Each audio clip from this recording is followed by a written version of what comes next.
What's up? How is it going, party peoples? We doing good today on this Friday? This was my favorite comment from the entire intro. I got excited for a moment there. I actually thought we had somebody in Antarctica. We were finally going to knock off all the continents in a single Coffee with ShineOn, but no, I am disappointed. That's okay. We'll get to the toast in just a minute, and everything will turn right side up again. What's up, David? How's it going? What's up? How are we doing, everybody? Sandy from Tennessee, welcome. Epic attendance in the house. Yeah, we got like 80 people here already. That's pretty awesome. By the way, do you guys like that song? Okay, I've got a little backstory. So I know that music is becoming, its own character here on the Coffee with ShineOns, but that song was written by a buddy of mine when he was 14. I'm not kidding you. He was 14. He recorded every single instrument as a different layer in that song. It's shocking. I have a buddy he's just so incredibly talented. It's just ridiculous. But anyway, he wrote that when he was like 14. I love that song. I'm 40 now. I still think about this song occasionally. When I die and I have a funeral, I actually want them to play that song at my funeral because it's so freaking like triumphant and awesome. Anyway, I hope you all enjoyed that song as much as I do. Let's see. Sandy, I think I said hello to Sandy already. Mark, what's up? How's it going? Yeah, they did not. Did Facebook remove the heavy metal hand sign? What is that sign? Hand. I can't see it. My emoji picker's all messed up when I'm streaming live. That would be a damn shame if they removed that sign. What's up? Hello, how's it going? Good to see everybody this morning. I love you guys. What is up, Tasha? Welcome to the party. Tuning in from Canada. Where are you at in Canada? I'm curious. Would like to know. Somebody here. I can't find it. Oh, here we go. Stephanie. First, ShineOn. Well, get ready to live. Get ready to live. You've been missing out, my friend. What is up, David from Arizona? Glad to have you. Greetings from Seoul. Man, either you are a very faithful Coffee with ShineOn attendee, or we have a lot of people from Seoul that tune in because I think every single week we have somebody from Seoul, which is awesome. By the way. Glad to have you. Grammy from New Hampshire, what is up? I thought it was you playing the guitar. Oh, I wish. I played guitar for like 20 years and I suck. I still suck, but it's fun. What is up? Asan from Dhaka. How's it going? The Pacific Northwest. Welcome. Alamo City, like the Alamo, or is this a different Alamo? Curious. Michaelis merchants want to see a ShineOn purple jet on the strings. Look, man, with AI, anything's possible. We can make it happen. First time from the UK. Get ready to live. It's all I can say. You are not even prepared for what you're about to experience. You are not even prepared. What's up from Florida? Apparently they confiscate Starlinks if you bring them to Antarctica. Really? Is that true? That'd be insane if that was true. Okay, we probably need to get into it. Today is going to be awesome, by the way. Oh, here we go. From the Alamo, San Antonio. Okay, so is Alamo City, is San Antonio, is Alamo City another name for San Antonio? That would make sense, I suppose. Nate, glad to have you, buddy. Okay. All right, we probably need to get into this. So glad to have you, peeps. This is going to be a good one. So this is going to be, let me get it up. Uh-oh. What's wrong? There we go. All right, the ultimate beginner's guide to selling print-on-demand jewelry. I actually have a ton of ground to cover today. If you're new, you're in the right spot. This is going to be like the A to Z kind of walkthrough on what it takes to be successful in the print-on-demand game. So it's going to be a fun one. I've got a lot of ground to cover here. I originally built these slides like a year ago. I went in, I updated them all. They're fun. I enjoy this presentation. I give this one occasionally. So I think you all are really going to benefit. Plus, I don't know if you know, I was kind of engaging in the group this week, asking you all what kind of AI stuff you wanted to learn. And there's, oh my gosh, you guys just inundated me with AI things you want to learn. So I'm actually going to be putting together some education around that. And I hope to bring that to you in the following weeks. We're going to have a lot of fun with that. But today, I thought it'd be good to kind of do a little bit of a beginner's guide and walkthrough. The Facebook group here at ShineOn has grown tremendously. I mean, we're almost at 50,000 people. And by the way, we turn away 2 out of every 3 people that try to join the group. We're really trying to filter the group, make sure we get good, high quality people inside of it. And we've had a lot of new people join. So I thought, hey, let's introduce people to ShineOn, show them how we're different, show them how to be successful, help you get on your feet and hit the ground running with our stuff. So hopefully that sounds good to you all as well. Do me a favor, like this post, you're already leaving comments. You're already great at that. Over on YouTube land, if you're not leaving comments, maybe show us a little bit of love. Like, subscribe, hit the notification bell, tickle the algorithm so that it boosts our video in the feed there. That would be appreciated. Now, I've got a new swag challenge for everybody this week. New swag challenge for everybody. As you all know, we have a swag store. We got really cool stuff on there. T-shirts, mouse pads. You can get a Digital Marketer's Toast mug. There's all kinds of stuff in there. So here is you know what? I called this a swag challenge. You guys are going to be disappointed with Michael here. Free $5 Shine Cash challenge. Okay, how about that? Get $5, get 5 here. How about bam, $5 Shine Cash challenge. Okay, it's a little bit more true to form here. So here's what I'd like you to do. So we have Shine Cash around here. Shine Cash is it's like money at ShineOn, basically. You get to use it towards your product costs, things like that.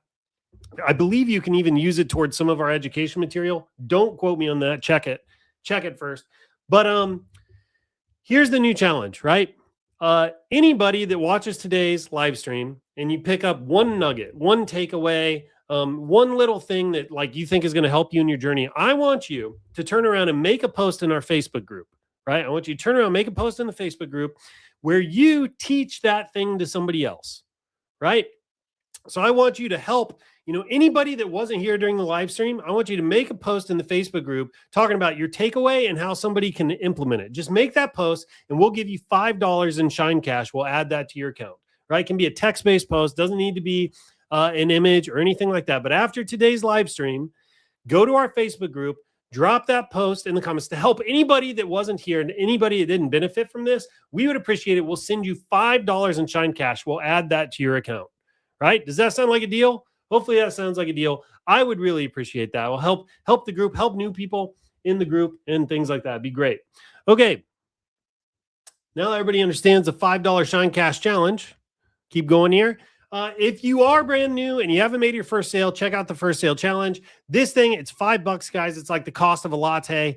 And it's taught by Andrew. You get all kinds of stuff, live trainings, an A to Z walkthrough on how to set up your store and so on. I mean, it's $5. It's almost nothing, right? And we have found that people that go through the first sale challenge are about twice as likely to make their first sale as people that don't, right? We have the data to back that up. Nothing in life is guaranteed. You still got to put in the work and the effort and all that stuff. And, you're playing with the market here. There's, everything is what am I trying to say? There's like a risk. No, there's not. Yeah. Okay. There's a risk. Your success is not guaranteed. It's what I'm trying to say. You're kind of taking a chance every time you run an ad, but the people that take the challenge are about twice as likely to get a sale as those that aren't, right? So please go take this. We've had a lot of people come through it. They've been successful. If you're brand new, it's $5. It's $5. Go check it out. Okay. You guys ready to rock and roll? What in the crap is that? I have no idea what that was. Okay. You guys ready to rock and roll today? You guys still with me? Huh? Still with me? Let me know in the chat. Give me the UFO emoji in the chat if you're with me. I love that one. The UFO emoji. If you can find the little metal hand sign, do that one. Do metal hands if you got that one. So we're saying, yeah, you're still with me. I'm about 20 5 seconds behind the actual chat. It's pretty annoying, actually. But let's see. Let's go. All right. Digging it. Lots of folks on YouTube today. That's great. Here we go. This is the one I'm talking about, the UFO. But I will accept the alien as well.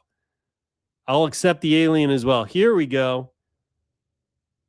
Are both of these like metal hand signs? This thing and this thing?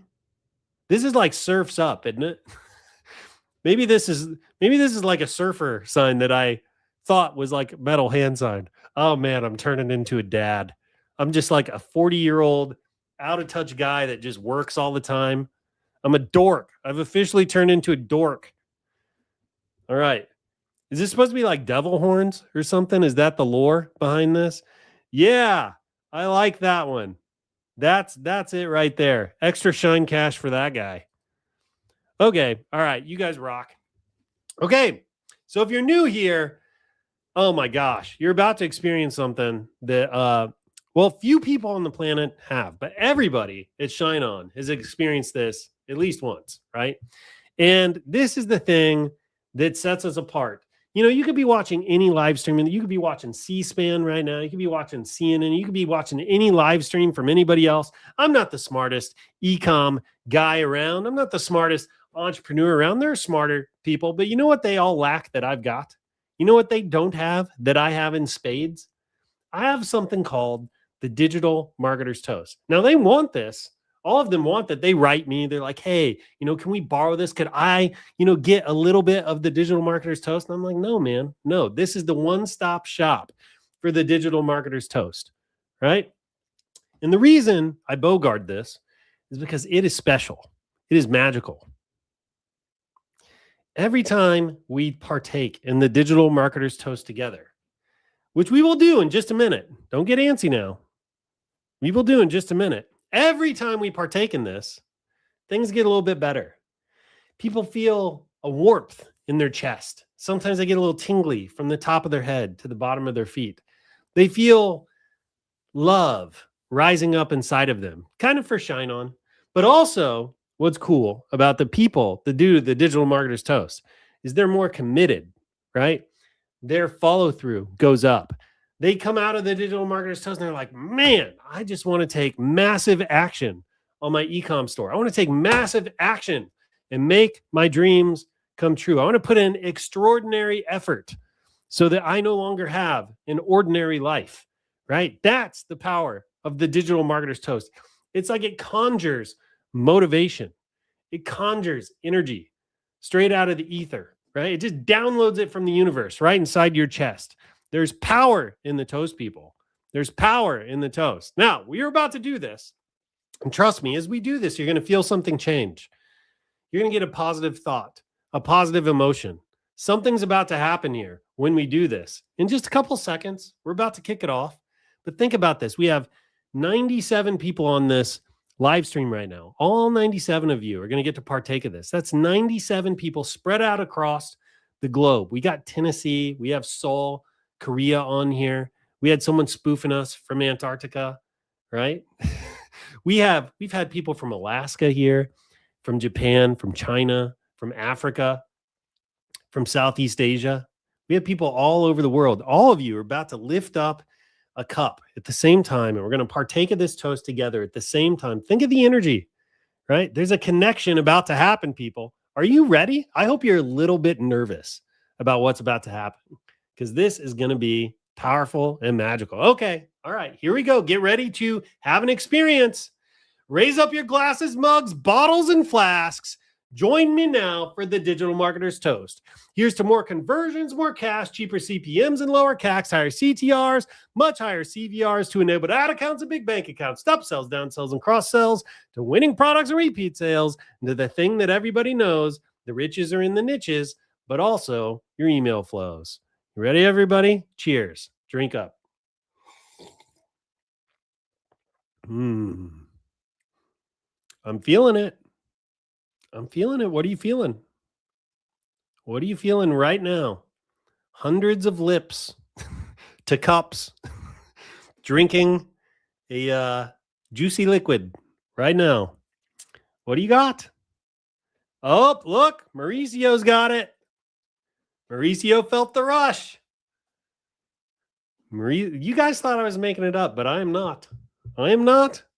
It's powerful to your health and to your teeth. Yeah. At my office desk. Here we go.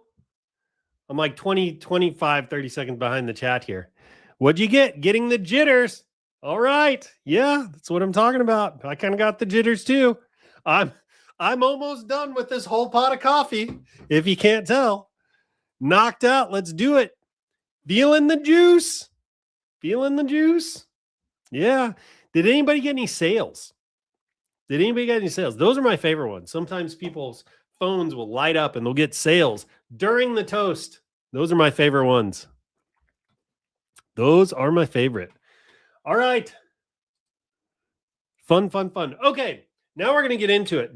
So if you are new, get out a pen, get out a notepad, pull up a notepad like on the screen, get ready to take notes. I'm going to be dropping the sauce here. I've got, I don't know, 8 years experience, I think, with print on demand now. I've been at ShineOn for 5 or 6 or something. I've sold for a good chunk of that time. I've helped and coached merchants for a good chunk of that time. And I'm going to try to condense all the biggest, most valuable lessons, the golden nuggets down into this presentation, right? So you want a pen, you want a paper, and I can promise you, if you take notes along the way and you commit and you follow and you stay focused on what I'm sharing here, you will go far. You'll develop the skills. You'll be able to kind of jump and leap ahead of your peers that are starting at the same time and maybe aren't here and aren't taking part in the Digital Marketers Toast and being part of our training, right? This will get you on your feet. Now, I can't guarantee success. All of that comes down to you, the effort you put in, the skill that you show up with, your personal taste and judgment as you kind of move through some of these steps, right? I can't promise any of that, but what I can help you do is develop the skills you need to be successful. I can help you. I can't make you successful. I can help you develop the skills, right? The skills behind success. That's what I can help you with. Okay, so let's start getting into it. Today, I'm going to be talking about how, and you're going to hear me repeat this over and over and over again, because I think this is the most important and valuable lesson in ShineOn and in print on demand in general. Your entire goal is to send feelings, to ship feelings, to make someone experience something, not to sell stuff. That's the biggest paradigm shift I need new people to get. You are not selling a necklace. You are selling an emotional experience to your buyer, right? If you can just get your head around that and really let that settle and understand that even on your store, in your email flows, in your ads, you are creating the conditions for an emotional experience. That's all you're trying to do. And if you can make somebody feel something, they're going to be more likely to buy your stuff. That's a lot. That's one of the biggest takeaways of today's entire training. I'm going to repeat this over and over again. So get ready for that. Stay tuned for that. You're going to hear that a lot. Okay, here's everything we're going to cover. We're going to do a quick warm-up. It's kind of fun. I thought we'd do that. I'll tell you a little bit about ShineOn. This is, again, for new people. I'm going to tell you what's selling right now based on data. So I actually went and looked at last week's sales, and I'm going to show you exactly what's selling based on our data. I'm going to talk a little bit about the best niches to go into. Again, this is all data-driven. Like I have the data. I've got the deets I'm showing up with. I will show you the best-selling niches. I'll show you who the buyers are of the best-selling niches. I'm going to teach you how to build a phrase bank. I think every ShineOn merchant should have a phrase bank. Every single one of you should have a phrase bank. I'm going to teach you how to build one of those. I'm also going to teach you how you can write phrases that create these emotional experiences that I'm talking about. Now, with AI, there's a million ways kind of up the mountain here, but I'm just going to give you the foundation, right? Master the foundation, and then you can tweak and make it your own and do your own thing, right? I'm going to teach you the fundamentals first, though, and then if we have time, we're going to do some Q&A. Now, for anybody that's been around here, you know I like to talk, so these things can run kind of long. So we'll see how much time we have at the end and how tired I am to do Q&A. Okay, so warm up. Who has sold a personalized product in the last 100 days? Who has sold a personalized product in the last 100 days? Let's see it in the chat. Again, I am like 25 or 30 seconds behind on the live stream. So you're going to have to stay tuned for that. Who has sold a personalized product in the last 100 days or so? Someone is asking, do you have blank journals? Yes, we do. We have these leather journals, and they're doing freaking awesome right now. In fact, last week, I'm pretty sure they were our #1 seller. And I talk about the reason I know that is because I'm talking about that here in a couple slides. So that'll be fun. Pardon me, guys, I'm blowing my nose.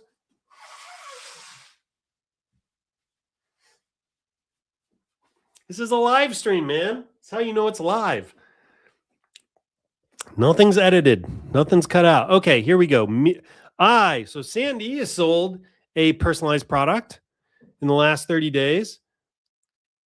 Ela, maybe, I think is your name, sold a personalized product. Click Coastal, sold one. Stephanie sold one. Awesome. Created and crafted. Very good. Ciara, I think, sold one. Alan sold one. Okay, great job. Great job. That's awesome. Okay. Hey, Denmark, tuning in. Welcome. Okay. Fun. It's cool to see all our active merchants in the chat. We're going to play a quick game of Guess the AOV. Again, this is for the new people. If you're new, you're going to benefit a little more from this than others. Guess the AOV. AOV stands for average order value, in case anybody doesn't know. That's basically how much a product costs, right? This is kind of a play on Wheel of Fortune, if you can't tell by my awesome retro logo here. AOV, right? How much do you think this t-shirt costs? If you're going to go buy it online right now, how much do you think this t-shirt would cost if you're going to go buy it online right now? Funny story while I'm waiting for your comments to roll in here. Last week, I'm talking to my wife. We're in the kitchen, and all of a sudden my wife goes, there's a raccoon on my bird feeder. And I was like, I was a little bit in disbelief. I was like, what? And I get up and I turn around the corner and she goes, there's a whole family of them. And sure enough, we had like 4 raccoons outside underneath our bird feeder. Our bird feeder is up like probably 10 feet off the ground, 9 feet off the ground. And we had a raccoon hanging from the bird feeder like for dear life. And we had all his buddies, friends, relatives, brothers, sisters, I don't freaking know, all on the ground, like looking up, waiting for him to drop seed out. It was awesome. It was awesome. Okay. We've got $25.99, $22, $30, $26, $25, $25. Yeah, very good. Okay, $24.99 is what you'll find this one for online. Keep this in mind, right? Here's why this is important. So if you wanted to sell t-shirts, so you go to a t-shirt provider, you put your little logo on them, and you sell it online, about this is what you're going to be selling it for. Maybe I've seen some people pushing these a lot closer to $30 lately. You might be able to get away with that if you have the right design and a good store and all of that. But $25-ish is what you're looking at on that. Now, I will tell you why this is important, because out of this, like if you were to sell this, you also have your product costs, which, for a t-shirt, it depends on your provider, $6 to $10. You also have shipping on top of that. It's like another $4 to $5. Then you have your ad costs on top of that. So, hopefully you can acquire a customer for less than $10. But I mean, right there, $10 ad cost, let's say $8 on the t-shirt, that's $18 plus shipping. It's another $4. You're at $22. You're going to make $3 a sale if you get all that other stuff dialed in, right? All right, guess the AOV. What about this mug? This is another super popular print-on-demand product. What about the mug? What about the mug? What about the mug? This is fun. You guys having fun with this? This is kind of a fun one, I feel like. What about the mug?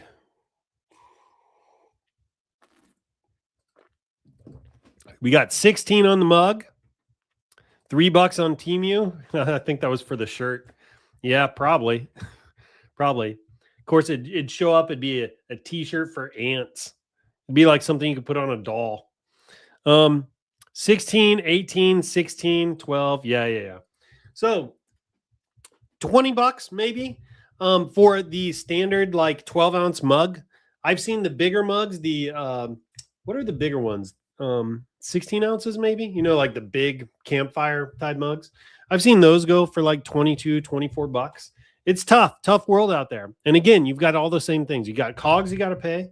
So the cost of the product.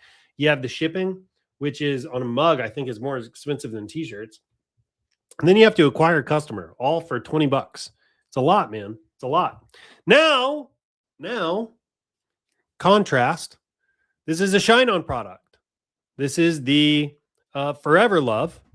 Now, this is the white gold Forever Love in a standard jewelry box. What do you think this one is? AOV. So we had 20 here, 25 there. What do you think the AOV is on this one? Now, anybody that's sold these before, you can't speak up. This is for the new people.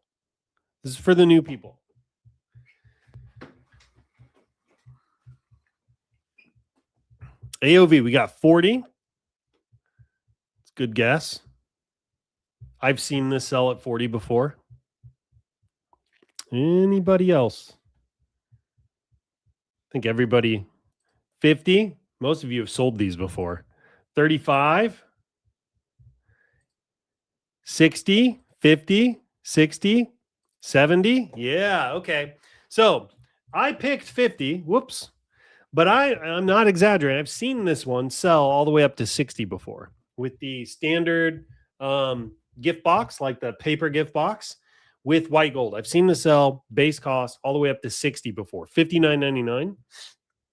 Now, the product cost on this item is, I think it's $11 right now.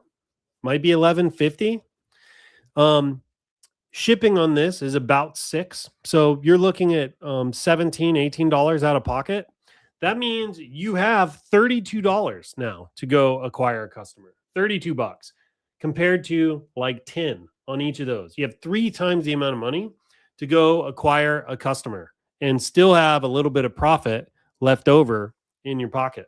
All right, here, we're going to do one more. This is the last one. This is Forever Love again, except this time it's in a luxury box, so it's not the paper box, and it's got yellow gold, right? This is real gold plating, by the way. Both of these are real gold plating. So AOV on this one, let's see it. AOV on this one. AOV on this one. We've got 70. We've got 70. Any other guesses? So this one was 50. It's white gold, paper box. This one is yellow gold and Lux box. We got $89.99, 80, 69, 65. Yeah. Okay. Here we go. $89.99 is what I've seen this one sell for. $89.99. So you've got this range between 50 and $90. Now I've seen it sell all in between as well, right? The cool thing is it's up to you. It's up to you. You get to set the price. But again, let's talk about the cost on this one. So yellow gold, I believe, is $15 right now. The Lux box, I think, is 12. So that puts you at 22, right? So 90 minus 22 puts you at what? 68.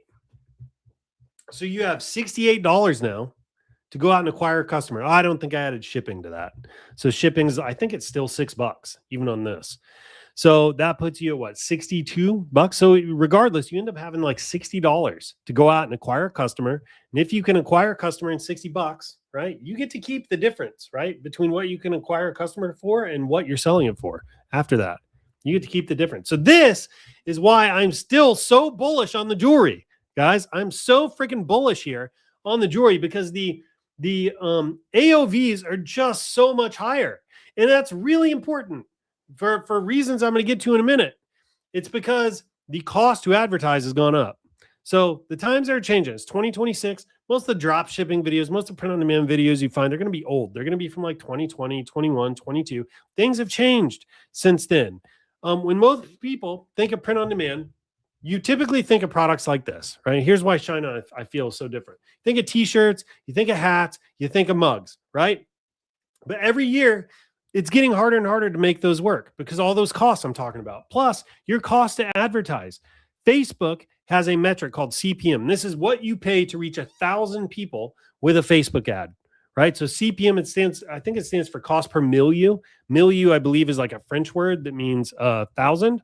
So this is what you pay to reach 1,000 people. It's 1,000 impressions, right? This is what you pay. This was $13 a year ago. It's $17.21 now in July of 26. This is the average CPM people are paying right now to reach 1,000 people. Now, this is going to vary based on your target audience, the product that you have, a whole number of things, right? So this is just like a blended average across a bunch of different things. It doesn't necessarily mean you're going to pay this when you try to sell the ShineOn product. This is a blended average. My larger point is the trend has been up and to the right for years, right? For years. So things are changing. And this is why selling products with higher AOVs is so important, right? So important. We have noisier news feeds, especially with AI. Good grief, man. AI is just generating tons of slop content. Markets are getting more sophisticated. So people, almost everybody you know now has bought at least one thing from Facebook, right? They've been through the experience. They know they click an ad, they go to somebody's store. Hopefully they have a great experience, right? But also a large number of people have been ripped off where they click an ad on Facebook, they go to a store, they buy some cheap drop shipping product that never shows up, or it takes 4 weeks, or it shows up and then it breaks, right? So the market is just more sophisticated. They're not falling for the same scammy crap that they did in the past, right? Things are changing. You need higher quality products. You need a great looking store. We're going to talk about all of this in just a moment. And the CPMs are getting more expensive. So you need those higher AOVs. Now, gifts with meaning, right? Still cut through the noise. So you got these funny t-shirts and kind of bland, boring hats and the mugs, but gifts with meaning, gifts that create that emotional experience I'm talking about, still cut through the noise, right? Now, the reason I'm still so bullish on these ShineOn products is because, one, they're highly, highly giftable. And my favorite thing, you'll hear me say this repeatedly, I love the compulsory, what do I call them? The gift giving holidays where like you have to give a gift, right? Where you have like a moral obligation to give a gift. And if you don't give a gift, you're a scumbag.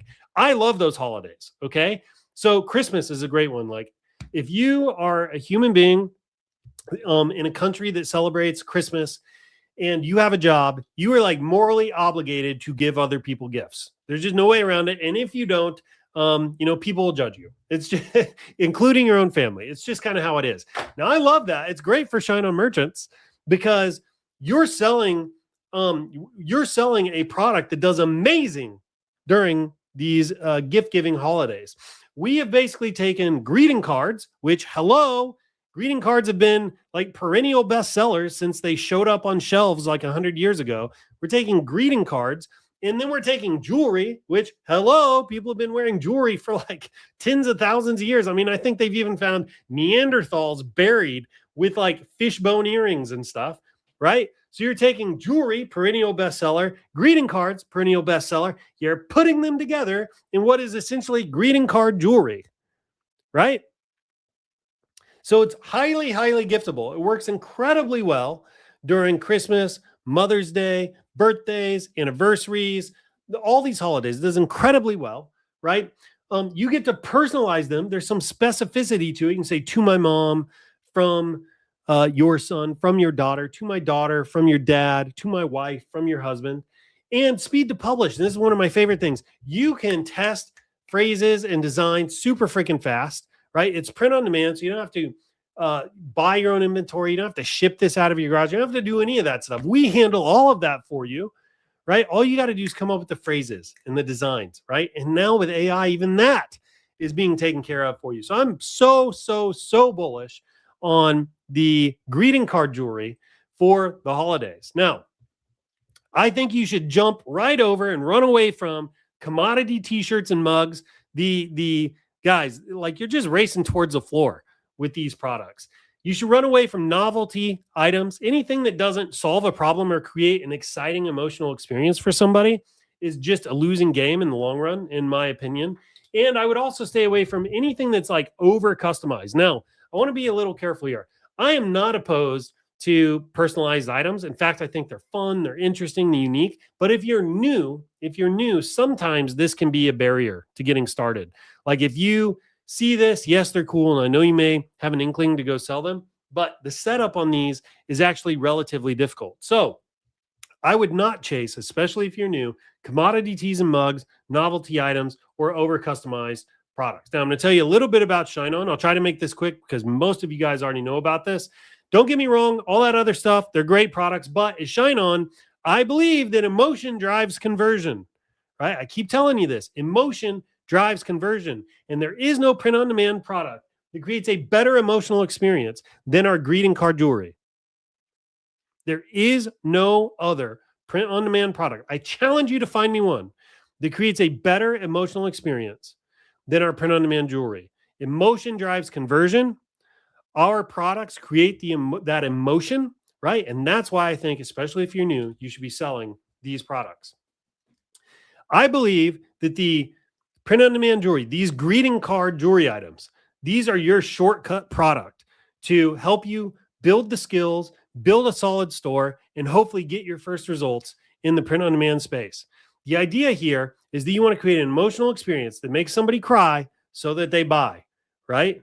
Make them cry so they buy. Maybe you don't literally make them cry, right? But make them feel anything, and they're going to be more likely to buy your stuff. Here are a few other things that I believe about print on demand, and specifically that I think ShineOn gives you that you're not going to find in other suppliers. First of all, margin, right? Margin, meaning you saw the AOVs earlier. We have super high AOVs compared to others. You have lots of additional margin. A lot of those other guys, they're going to tell you, hey, go publish, 50 t-shirts, Steven, start. Well, I think I would rather, let me say that differently. If you sell a t-shirt and you only make $3 a pop, dude, you got to sell 1,000 of them to make $3,000. You just got to sell a crap ton of those to make any money. But at ShineOn, you could literally find yourself in a spot where you're making $10, $15, $20 a sale, right? $20 a sale. So if you make $10 a sale, you only have to sell 300 products to make $3,000 versus a shirt where you got to sell 1,000 of them to make $3,000. You get me? See how the math is different? Margin beats volume. Next, I believe community beats courses, right? So a lot of these other print-on-demand companies, they have no community. They have no support. We at ShineOn, we have Print-on-Demand University. We do our coffee with ShineOns literally every week. I mean, hello, is this not the best thing you've done all freaking week, right? We have our Facebook group. You can reach us a live chat anytime, day or night. Many of our merchants know us by face, by first name, right? Community beats courses. If you want to be successful here, you need to be around a group of other people that are like-minded and headed towards the same goal, so you can help each other out, right? It's really, really important. I highly encourage you, get involved with Print on Demand University, participate in our Facebook group, come to the coffee with ShineOns, because this is really how you stick with it. We'll be your accountability partners. We'll help you troubleshoot things along the way, right? And we really believe in helping each other succeed around here. I hope you're feeling the energy. Next, at ShineOn, you guys own the factory. You guys own the factory, right? We have our facility in Lutz, and we typically will get live streams of our facility going around the holidays. So you can literally sit there and watch our facility hum during the holidays while we're shipping things out. You guys, this happens to me occasionally. Please reach out to like support first and go through all those channels first. But occasionally someone will reach out to me to help them with something. And I can reach right into our facility and resolve problems, right? So a lot of other print-on-demand companies, you don't have that. Like freaking Printify, dude. I'm telling you, they've got like 50 suppliers across the states. They don't know where the heck your product's getting fulfilled. They have no freaking clue, man. They're not going to be able to go like help you troubleshoot something on the floor. It's never going to happen, right? But at ShineOn, we can do that. We can do that. And then finally, at ShineOn, and another reason I really love our stuff versus like print-on-demand, or drop shipping, for example, is you can publish super fast, right? You can test all these different phrases and different products and different niches and different ads. You can test fast, which means you can learn fast. And whoever learns the fastest wins the fastest, right? Learn fast to win fast, right? At ShineOn, you can publish really fast, you can iterate really quickly, you get a ton of at-bats. You can learn what works, what doesn't work, what resonates with your audience, the tweaks to make on your store. And the faster you learn that stuff, the faster you can win. Right? So all 5 together, we believe emotion drives conversion, margin beats volume, community is better than courses. We believe that you guys own the factory. You can publish fast, learn fast, and win fast. All right, are you guys ready to see what's selling now? Are you finding this helpful? Are you finding this helpful? Let me know in the chat if you're finding this helpful. Let me know in the chat if you're finding this helpful.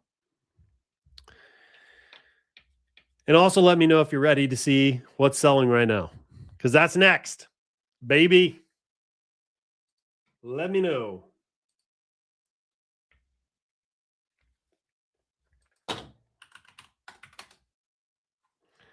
Let me know. Yes. Yes. Yes, I love it. If you're new here, I hope you're getting a ton of value. I hope you're taking notes. I really hope you're taking notes. Some of what I'm teaching today, these are the fundamentals that make this work. Like there is nobody I have seen be successful with ShineOn that walks away from the fundamentals. I have not seen anybody be successful that has abandoned these fundamentals. So make sure you're taking notes. I'm telling you, it doesn't promise success, but I truly believe it's a prerequisite to success. Yes, very helpful. Okay, good. All right. Glad to hear it. I'd definitely love to get weekly trending products through email. Well, we might make that happen. So I bought a domain called podtrends.com, and I've had plans for this for quite a while. But we also do something similar in Pod U already, where every single week we drop 2 trending products based on what's in the spy tools. And then once a month, we drop entire product packages, like design packs and stuff that you can go check out. It's in Pod U. You need to go look at that if you don't know about it. All right, what's selling right now? Here we go. So first up now, I need to have kind of a disclaimer around this. So the designs you're about to see, so meaning the phrase, don't pay attention to that. These phrases are generic. I pulled them either from our repository or just off some random screenshot online. If you try to sell these phrases, you're not going to have a lot of luck, right? The phrases themselves are not what is sold. What I'm trying to illustrate here is the product. This is the product that sold, and this is how many it sold last week. So that's one thing. The second thing is I'm sharing all of this for educational purposes only. Results aren't typical. Your results are going to vary, and they depend on your own individual effort, skill, and luck, right? So everybody needs to understand that when I'm sharing this. I'm not promising you if you go sell Alluring Beauty, you're just going to, be hitting home runs and striking it rich. That is not what I'm saying, okay? All right, so here is what has worked last week. So first of all, Alluring Beauty sold 449 units last week. It's July. It's supposed to be the slow season. 449 units on Alluring Beauty. 751 units of Forever Love sold last week. 751 units of Forever Love. Again, it's the middle of July or the end of July, I guess. It's supposed to be slow season, selling tons of these. And journals. Journals were the interesting one here. 769 journal units last week. 769 journal units last week. Now, what's working though, the same thing that worked on the greeting card jewelry products is exactly what worked on journals. It's creating that emotional experience for the buyer. Emotional experience for the buyer, right? That's what you got to remember. Create emotion, because emotion drives conversion. Okay? So these were the top 3 last week. Now, I will tell you, in full transparency, this kind of changes every week. I mean, we typically will have like 3 to 5 products kind of like just jockeying for the number 1 spot, and they kind of trade places depending on what week it is, what time of year it is, what's selling, what's trending, etc. I can tell you that like in the run up to Christmas, the greeting card jewelry, just nothing beats it. Just nothing beats it in the run up to the big holidays. All right, 3 tips to get started. So I'm going to share with you now 3 tips to get started. I'm going to share with you the best-selling niches based on our data. This is based on our data. This is historical data, doesn't predict the future, right? Once again, your success is not guaranteed here. But based on our data, right, the best-selling niches. So this is based on historical data. I think I looked at over 700,000 orders, if I remember right, to get this data. These are niches, okay? So this is like on the greeting card jewelry. This would be all the stuff over here on the left. This is who the card is from, right? So for example, to my daughter from dad, right? That would be dad here in this list. You guys with me on that? To my daughter from dad, or to my wife from husband, right? So this is the giver. This is the who it's from at the bottom of the greeting card. And then the recipient, this is who it's to. This is who the greeting card is to. This is typically what we call a niche, by the way. So we'd say the daughter niche, the wife niche, the granddaughter niche, whatever. And all this falls within the family niche, if this makes sense. Okay, so this is who it's to on the right.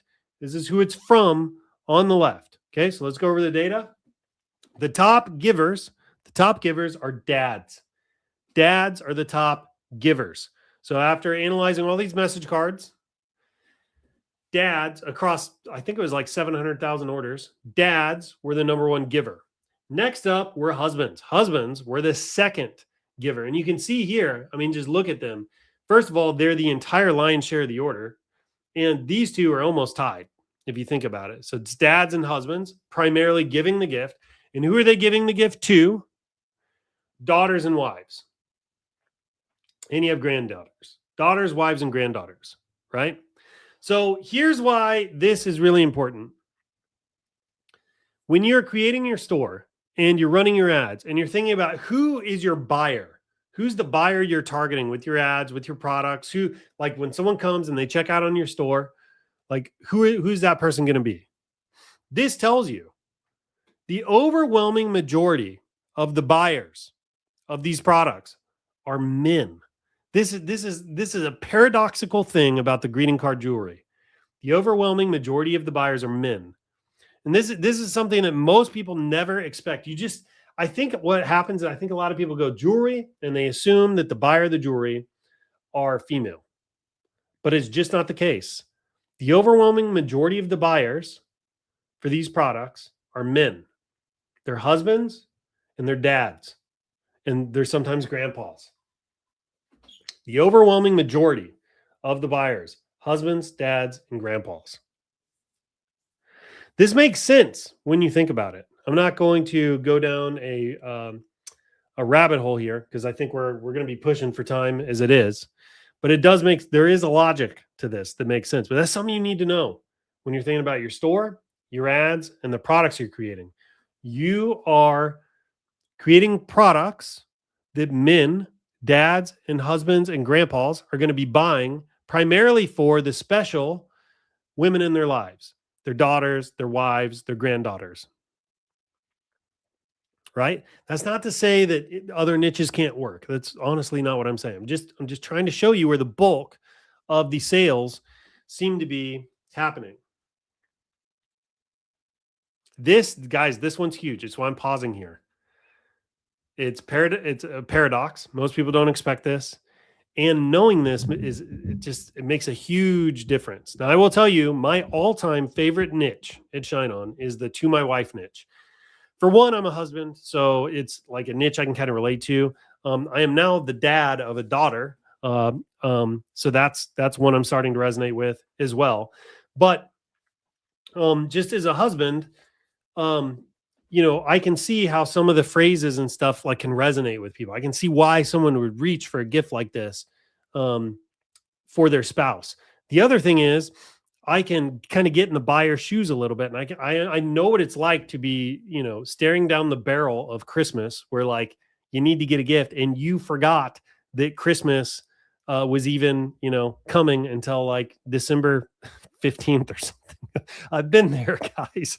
And I know what it's like to suddenly need to buy a gift and you don't want to go out shopping, And so to be able to, to put yourself in the shoes of a buyer like that, and then to be able to create an ad that speaks to them, to be able to create an ad, a To My Wife product with an ad that's kind of like, hey, I'll save you the trip to the store, buy this, right? Like understanding who the buyers are really, really helps you get into the psychology that you need to sell these. So, okay, let's keep going. So that was number one, the niche, the best buying niches, right? That was in the best selling niches, right? So that's tip number one. Tip number two, you need to build a phrase bank. I'm going to show you how. The goal of all your product research is to build a phrase bank. So the way print on demand works, honestly, the way all online marketing works, is you do a ton of research and you try to figure out what's already working. You try to understand the psychology behind why it's working, and you reverse engineer that, and you do the same thing. It's basically the entire formula here to making all, like, marketing anything work, right? But the goal of all your product research should be to build what I call a phrase bank. So a phrase bank, don't overcomplicate it. It's just a place where you can store your phrases. That's all it is, right? So as you go out and you try to figure out what message card jewelry is selling, if you try to figure out what's resonating with husbands right now, what are some daughter products, and you're collecting all this research so you can start creating these emotional experiences in the greeting card jewelry, right? You save all of that somewhere. I call that a phrase bank, right? It's just a place to keep all your research. Now, something you should know with ShineOn is that the phrase is 90% of a winning product. So we have seen this time and time again, that the phrase is really what sells the product, right? Often it's not the jewelry. Often it's not the design that's on the little card. Some people go way over the top with the design.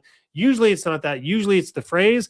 And the reason we'll know it's the phrase, and I'm giving you some inside baseball here as the manufacturer, usually I know it's the phrase because I will see 5 different sellers all selling the same phrase with different designs from different stores or whatever, and they're all doing well. And sometimes they'll even have it on different jewelry items. So one person will sell the same phrase with a love knot, another one with alluring beauty, another one with a different necklace, right?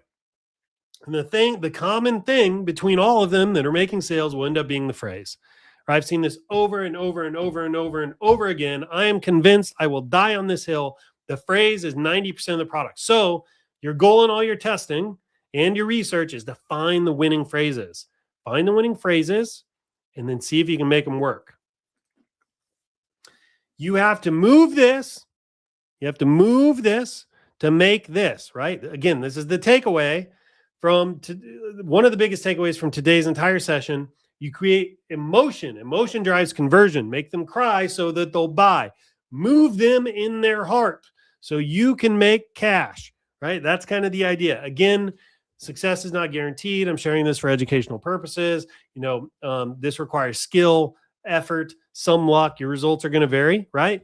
If you want to make any marketing work, move somebody emotionally before you ask for their money, right? That's how you make this work.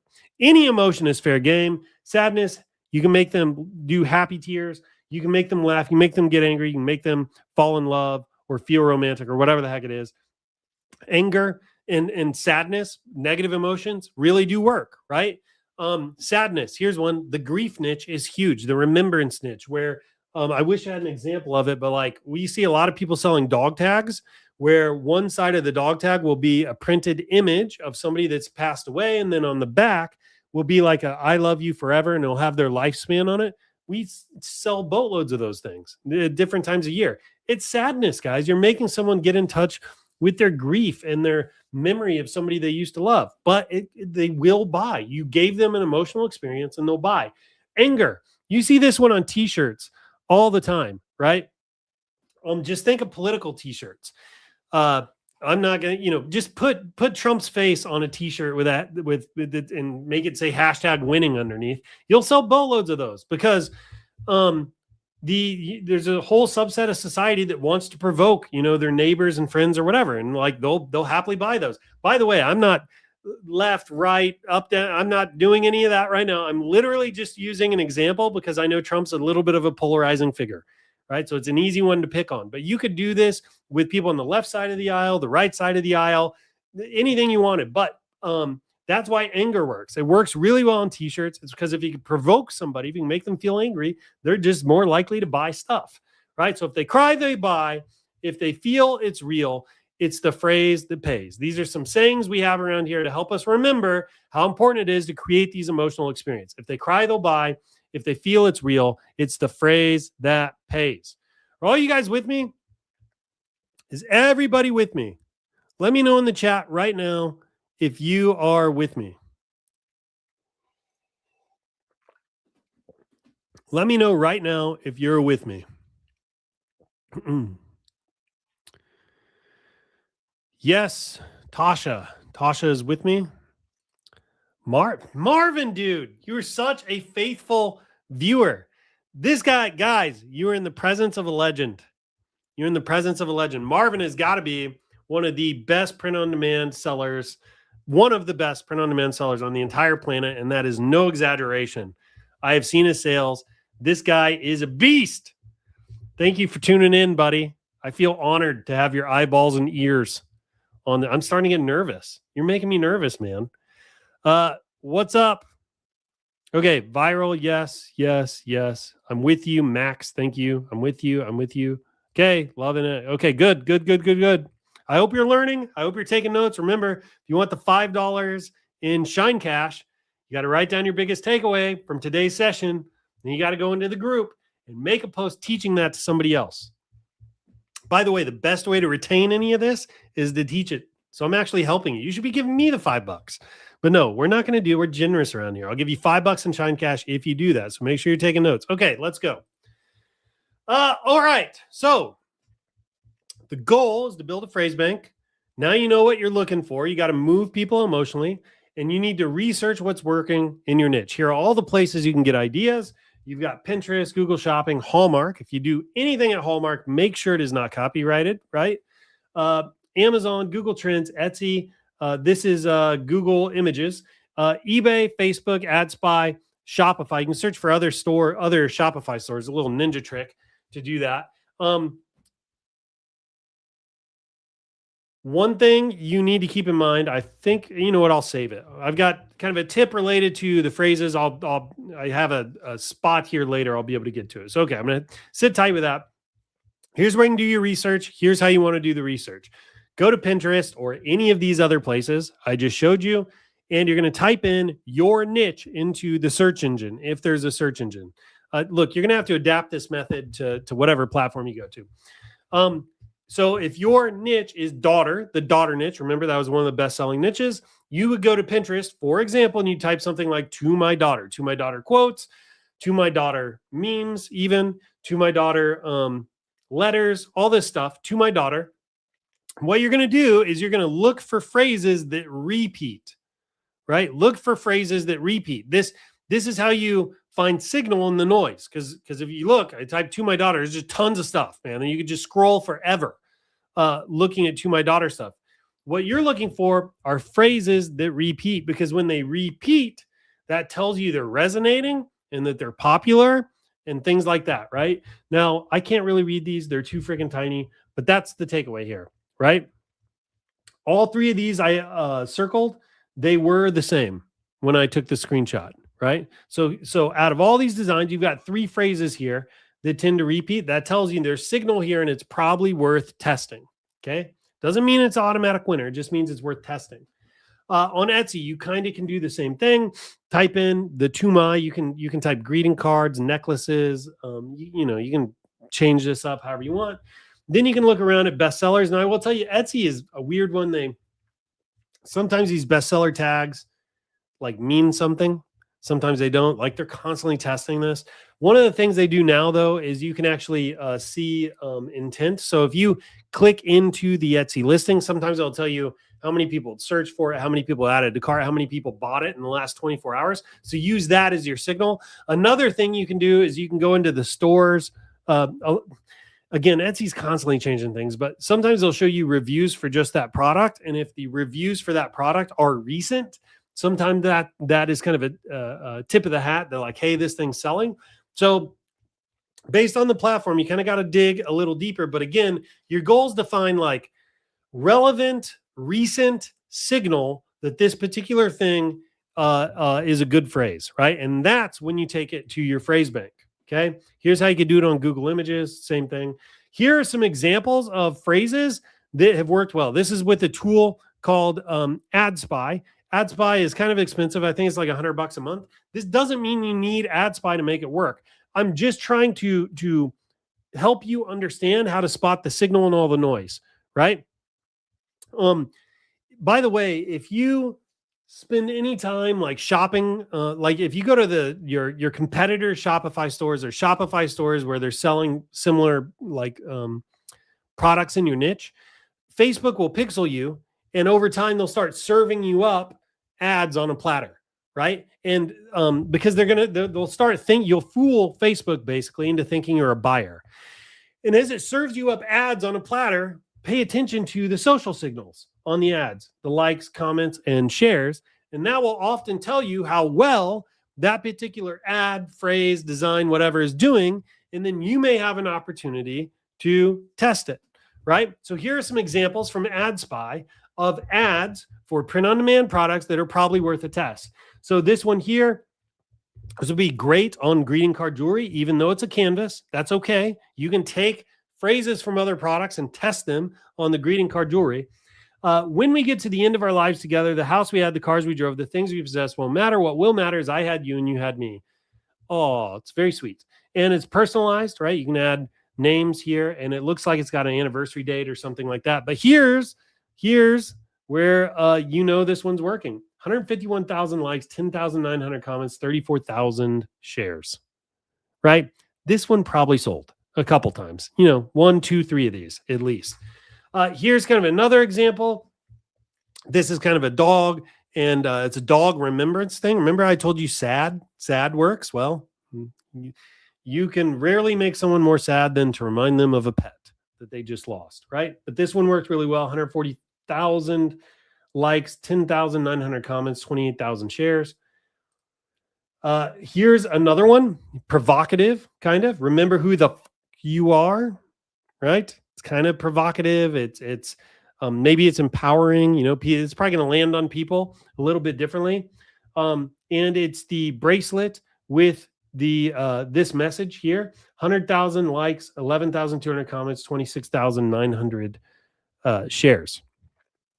Right, pretty good. But this is the type of stuff. It's stirring people emotionally. It's moving them emotionally. Here is a ShineOn product from a long time ago, like ages ago. 90,000 likes, 9,000 comments, 28,000 shares to my grandson. I'm not going to read it, right? Hopefully you guys are getting this. Are you starting to see are you picking up what I'm putting down here? Picking up what I'm putting down here. Here's another one. This is our heart-shaped box. I actually have one of these right here, right? It's got this little rose. It opens up. It's got the drawer. This necklace is the love knot necklace. It's got a to my mom phrase on it. Probably sold around Mother's Day. 67,000 likes, 850 comments, 6,700 shares, right? Again, all these came from AdSpy. I'm trying to give you a few different ways to back into phrases that do well, okay? Hopefully you're finding this helpful. Now, after you get a phrase, right? So like after you get one of these phrases, so like this one, after you get these phrases and you go, hey, these phrases are doing well, and they kind of go into your phrase bank. The next thing you need to do is you need to break those phrases into what I call their fragments, okay? So the way I kind of define a fragment is it's basically any part of the phrase that kind of stands on its own 2 feet, right? Meaning you could mix and match it with other fragments and like rebuild phrases, okay? Here's an example. So pretend that all this over here on the left is a phrase, right? I'm going to give you a real example in just a moment. You got to get the concept first. Pretend everything on the left is a phrase, and you're going to go through and break it into its fragments. So here's fragment 1, fragment 2, fragment 3, right? For example, right? Here's a real example now. To my wife, never forget that I love you. I wish I could turn back the clock so I would find you sooner and love you longer. Hang on. I wish I could turn back the clock so I would find you sooner and love you longer. If I could give you one thing in life, I give you the ability to see yourself through my eyes. Only then would you realize how special you are to me. I loved you then. I love you still. Always have, always will. Okay. We're going to do this together as an exercise. In the comments, write down the fragments that you see here. What fragments do you see in this phrase? Go ahead and write them in the comments and drop them below. What fragments do you see in the phrase? This is important because you want to put the fragments in the phrase bank individually, right? Because I'm going to show you how to create your own unique original phrases from the winners in a minute, right? That's why this is important. It's a good exercise to go through. So what fragments do you see in this phrase? Drop it in the comments. I believe this is a blanket, by the way, like one of the Sherpa blankets, which we sell, by the way. Great product. Yes, here's one. I wish I could turn back the clock so I would find you sooner. Good. What else we got? I'm not going anywhere till we get some more. I know I'm behind here a little bit too. What else we got? What other phrase fragments do you see here?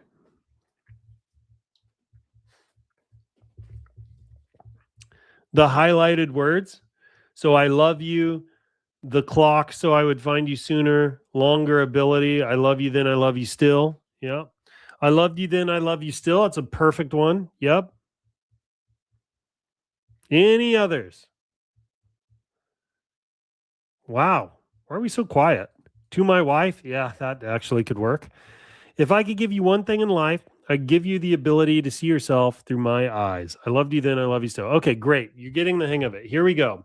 I think I found 5 of them in this. So first of all, never forget that I love you. It's a great opener.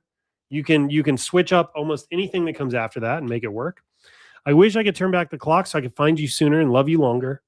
That's one whole fragment, right? Because you have the play on time. You have the clock, which anchors the time concept, and then find you sooner, love you longer. If I could give you one thing in life, I give you the ability to see yourself through my eyes. Only then would you realize how special you are to me. I loved you then, I love you still, always have, always will. So that is 4 fragments from one phrase, okay?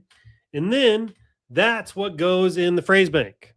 So whether your phrase bank's a spreadsheet, a Google Doc, something you keep on your computer, a Notion database, this here is a Trello board. My to-do list is in Trello, so, it's easy to not have to change tools and have your phrase bank right there. That's what goes in the bank, okay? That's what goes in the bank.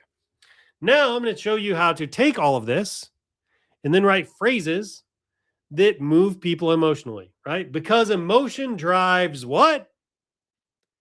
Conversion, right? If they feel it's real, if they cry, they buy.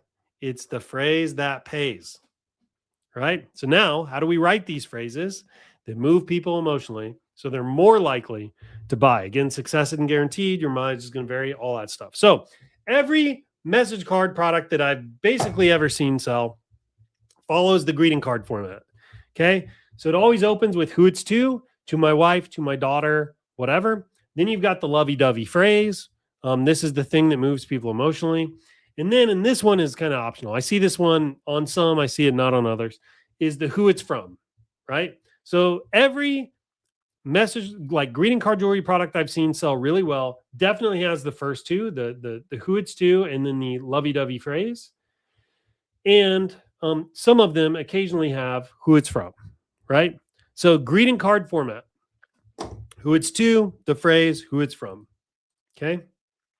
Now there are 2 methods to create your own phrases. 2 methods to create your own phrases. So before we get into them, I need to give you all a disclaimer or a warning, let's say. So I know that some of you are listening to this and you're like, I'm not doing this hogwash product research. I'm not doing this phrase bank things. I'm going to write my own phrases, right? I know there's some of you thinking that. I know there are. There's some of you in every crowd, by the way. Listen, I mean this in love. You are not a songwriter. You are not a poet. You are not an author. And even if you are those things, do not write your own phrases until you have sold at least 1,000 units, right? Do earn the right to write your own phrases. I think I can say this without exaggeration. I don't think I've ever seen anybody come to ShineOn and successfully sell phrases that they made up on their own. I don't think I've seen one single person succeed doing that. Now, for clarity, that doesn't really mean that you go carbon copy other phrases that you see. Like most of the phrases I've shown you today, none of these are copywritten.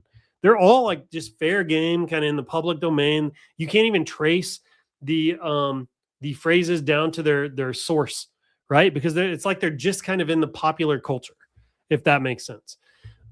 It doesn't mean that you go carbon copy everything, but you do what I'm teaching you here. Build your phrase bank, and I'm about to give you methods to kind of create your own unique original phrases, and I'll share a little bit more on that when we get to it. That's how you create things that are unique and original, but you do it, you assemble those new phrases from things that are already validated, that we already know work in the marketplace, they're already resonating with people. I do not give you permission to write your own phrases from the top of your dome. It will not work. I'm promising you, okay? Promising you. And look, no matter how many times I teach this, I know there's somebody in this crowd that thinks they know better than me. You're going to go do it anyway. Okay. If you succeed, I'll give you $100, but you're not going to succeed. I guarantee you're going to fail. I've never seen somebody win doing that. Okay. But if you make it, I'll give you $100. I suppose that's my bet. All right. So develop an ear for what works first in your niche, then get fancy. Okay. Do your research, build your phrase bank, do some of the methods I'm about to teach you to assemble your own phrases, figure out what works in your niche, develop an ear for your niche, see what resonates with your audience. Then if you still want to go write your own phrases, knock yourself out. Okay. All right. So method one for writing your own phrases, Frankenphrasing. I call this one Frankenphrasing, and you can probably tell by the name where I'm going. So Frankenphrasing. So pretend for a moment that each of these are their own phrase. This is like a complete phrase. Each of these are a complete phrase. So there's multiple phrase fragments in each of these, right? So what you're going to do is you're going to take one fragment from each of these other phrases, and you're going to kind of mix and match and blend them to make your own unique original phrase. Everybody with me? Everybody with me?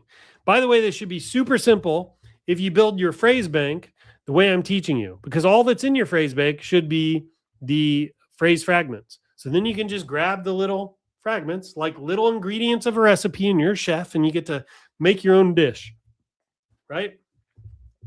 Making sense?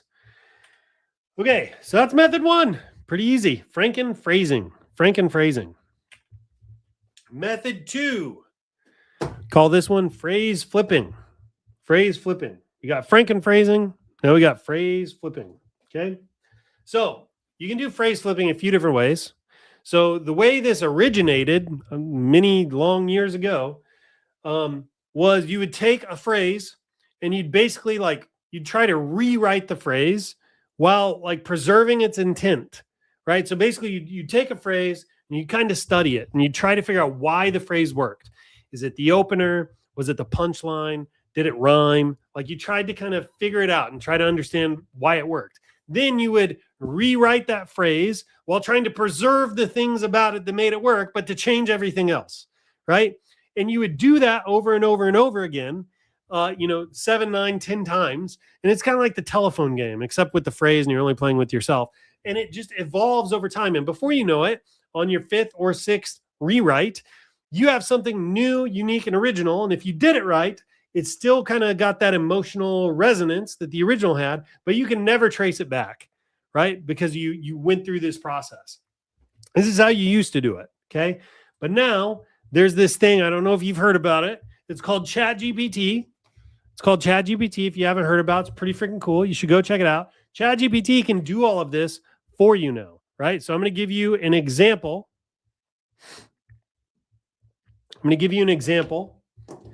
So the phrase on the left is an actual phrase I pulled off of a product, right? And I'm going to rewrite that in just a moment. I'm going to reveal to you the rewrite that I got out of ChatGPT, okay? That's what we're about to do here. Now, here's some tips for how you can get ChatGPT to rewrite stuff. You can ask it to paraphrase. You can ask it to make something rhyme. You can ask, to take a phrase and then make it shorter and then make it longer. It's like a way to phrase flip it, if that makes sense. You can ask it to give you 10 variations. Be like, hey, I found this thing. I love it. Give me 10 variations on this that say the same thing, that preserve the punchline, whatever the heck it is, right? So you can basically do whatever you want. Always make sure you thank ChatGPT as well. They've actually shown in studies you get better results when you're nice to the models. It's kind of weird, kind of eerie. Who knows where this is going? But anyway, tip. Okay, so here is how we go from, or here's an example of me doing this, right? So I've got a real phrase on the left. Then I went to ChatGPT and asked it for a rewrite. So we're going to read these together. Okay. Get your tissue boxes ready because these will get you a little soppy. All right. I've only been with you for just a little while. I can't speak the words I love you, so I say them with a smile. When you hold me close, your love is what I feel. Although I can't hold you back, my love for you is real. When you talk or sing to me, your love is what I hear. And when I coo, what I'm saying is, I love you, mommy dear. Pretty freaking good, huh? Pretty freaking good. So I took this, dropped it into ChatGPT, and I actually don't even remember the prompt. This was like a long time ago. This was several versions of ChatGPT before the one we've got now. And here is what I got back. Here's what I got back. So again, I just took this phrase on the left, I just dropped it into ChatGPT, and I think I just said, hey, rewrite this like 3 times or something, and I just kept one of them. I did not even try very hard, right, to do this. So here's what I got. You ready? Here's the rewrite. I've not been here long, but I've got something to say. I can't say I love you out loud, so I smile in my own way. When you hug me tight, I feel your love warm and true. I just can't hug back yet, but I love you through and through. When you talk or sing, it's your love I hear coming through. And when I make little coos, I'm saying, Mommy, I love you too. I mean, tell me that's not freaking fire. I mean, that is awesome. That is awesome. I know I've got a couple either expectant moms or grandmothers or something in the chat right now. I know there are a couple of you, your eyes are getting wet, right? And you're like, man, if this was on a product, I'm not saying I would buy it, but maybe the price is right. I know there are a couple of you out there right now feeling that. That is how good these tools are now. So you have Frankenphrasing and you have phrase flipping. And honestly, guys, the tools are so good now. You could probably build your phrase bank in like a spreadsheet. You could probably upload the whole spreadsheet to ChatGPT and just tell it to generate like 10 freaking phrases based on what's in the spreadsheet. And it'd probably do phenomenal, right? They're just so good now. So Frankenphrasing and phrase flipping. Now, you can even phrase flip a Frankenphrase. You can even phrase flip a Frankenphrase, right? It makes sense if you think about it. So here's what you do. You take your Frankenphrase over here on the left, right? So this is your new phrase you assembled with, different chunks of your phrases. And then you just dump that whole thing into ChatGPT and then rewrite it. So you phrase flip the Frankenphrase, right? Hopefully that makes sense. So you can do that as well. So important takeaway here is the quality of your phrases will equal the quality of your research. So you got to make sure you research really, really well if you want to do this well. If you go after like just crap phrases and you fill your phrase bank full of junk, then you shouldn't expect very good results when you go through this process. You need to make sure that the stuff in your phrase bank is like just freaking fire stuff that is selling really well. Okay? That is really, really important. And, your phrase bank may need some tending to from time to time. You might have a phrase that's popular today that's not popular a year from now, or maybe you added phrases on here a couple years ago in your phrase bank that aren't working anymore, and they're still there, right? So you need to kind of stay on top of this. It's like a garden, okay? It's like a garden. Beautiful stuff will grow out of it if you fill it with the right seeds. You know what I'm saying? It's something like that. Anyway. Okay. One more thing, and then I think we'll do 10 minutes of Q&A. So there's one more thing, and this is really important. I want to make sure everybody picks up on this.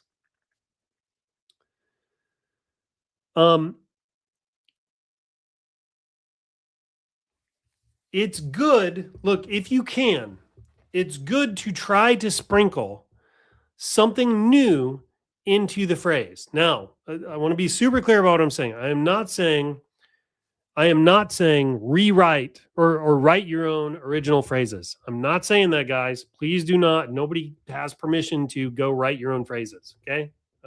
That's banned. I will banish you from the land if you do that. Don't do that.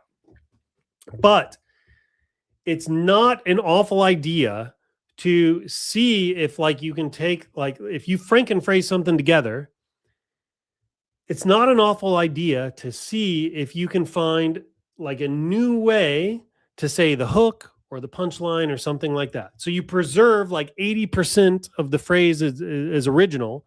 And then like the other parts you like, you go to ChatGPT and you try to rewrite them or something, and you try to come up with something that's new, unique, original, or speaks to your niche in kind of a different way. And here's, I've seen some merchants like have a lot of success doing this, and that's why I'm bringing it up. The entire internet runs on novelty, if you think about it, right? The entire internet just runs on novelty. And if in your phrase bank and on your products, if all you're presenting all the time are like phrases that have already been around the block, right? Well, they're probably not going to resonate or strike people in the same way. So it's not a bad idea to just see if, like, you know, if you have a really solid hook or you see a hook that's working incredibly well on somebody else's product, it's not a bad idea to look at that and say, I wonder if I can run this through ChatGPT and say the same thing, but do it in kind of a new or unique way. And I can test that, right? And I've seen some merchants have success doing this. Now, I will tell you, by its very nature, if I pull this back up, by its very nature, phrase flipping will kind of get that for you, right? By its very nature, because you have your original here and you get the rewrite. I'm just saying it's probably important to start combining these methods, right? Frankenphrasing is a great start. It's a great start. I don't want anybody to hear me differently. But if everything in your Frankenphrase has been around the block like 100 times and there's nothing new there, it just may not hit with the market as much as running it through a phrase flip first. And if you combine these two methods, is probably the best way to get something that preserves that original, unique kind of thing that made the one phrase fire, right? The one that made the original phrase resonate, but still be different enough to feel new. Now, I don't feel like I'm explaining that as well as I probably could. So I'm actually going to pause here for a moment. Are you guys understanding what I'm saying here? I'm just trying to say that if everything in your Frankenphrase, right, has been around the block like 100 times, there's a good chance there's not going to be enough novelty here to really slow somebody down in the feed and get them to buy. So you want to make sure that you're probably combining these methods so that you're sticking to what's tried and true, but you're presenting it in a way that's new. Does that make sense? I hope you're picking up what I'm putting down, because I do think this is probably important for success as we move into the future, especially Q4. Picking up what I'm putting down.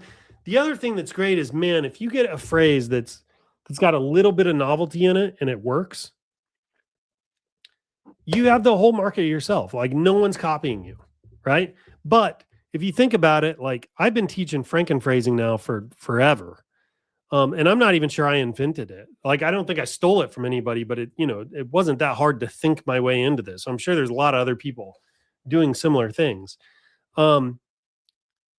Which means that, this like kind of assembling the phrases together. I mean, they've been doing that for a while now. And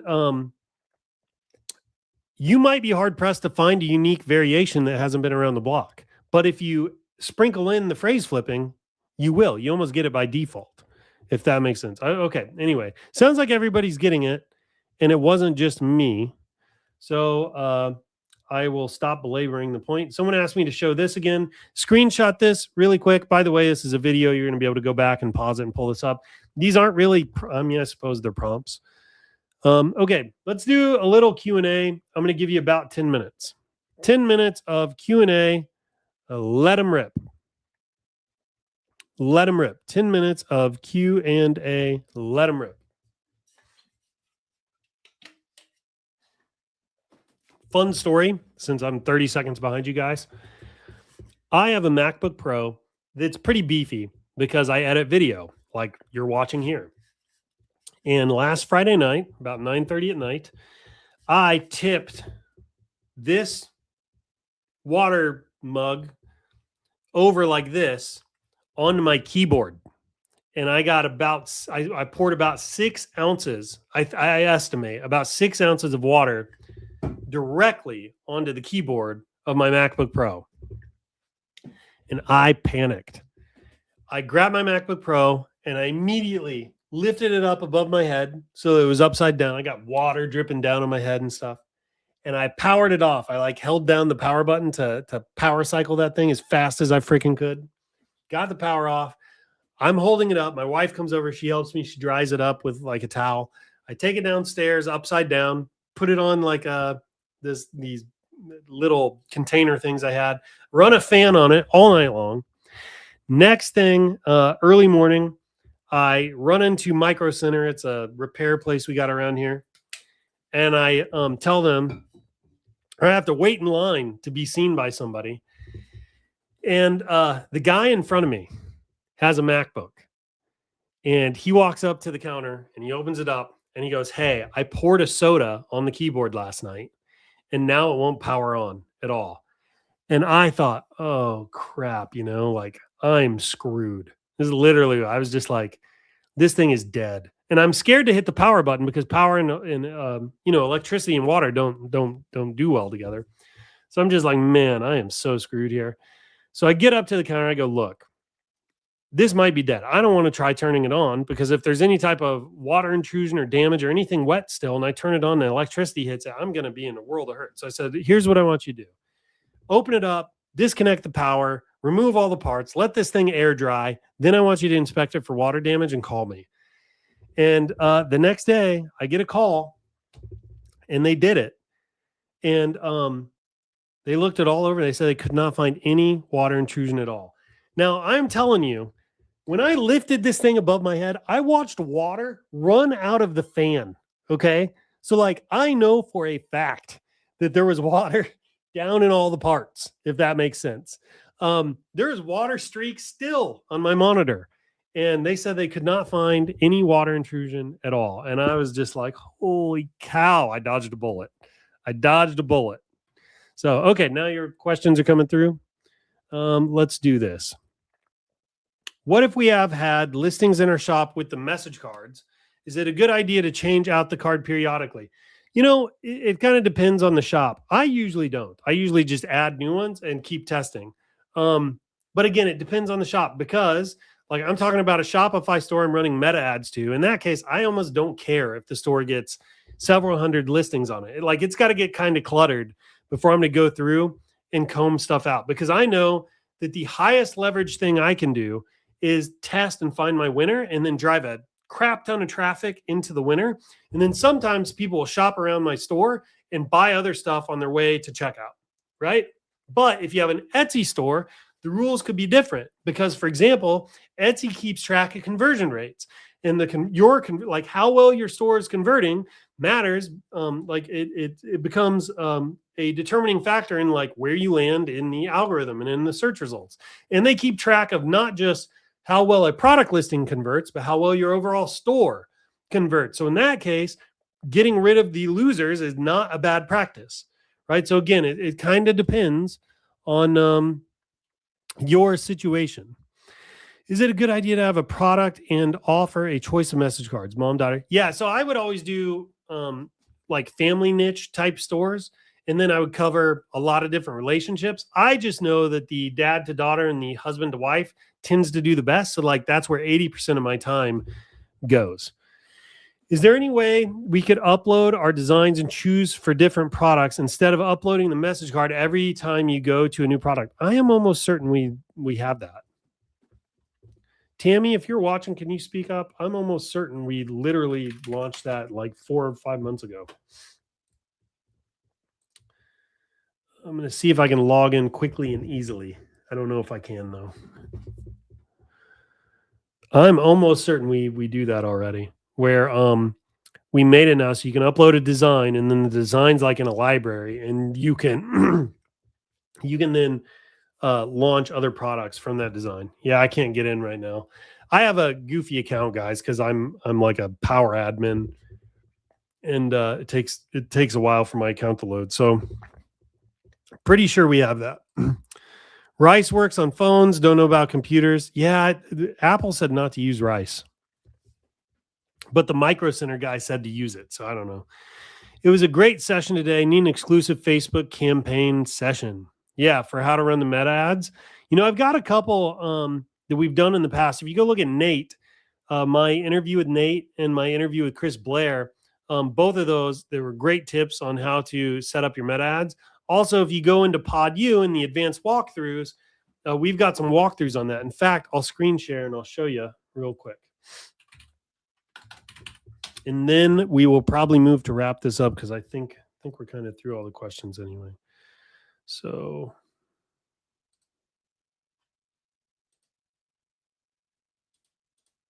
there we go. All right, hopefully you can see my screen.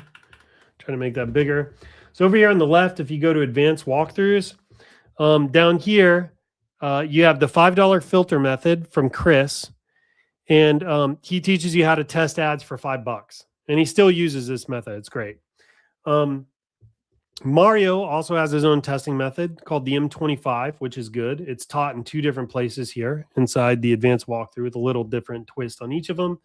And then also, if you go to the resource library, still over here on the left, here is, if you go watch this episode I did with Nate, I've got his download for the $5 CBO cooker method here inside of the resource library. So go check that out. Hopefully that helps you. Another thing, someone asked me about trending products earlier, and since I'm here, I might as well share that. So trending design templates. So this is where every single week we come in here and we'll literally show you 2 products that are trending on Facebook.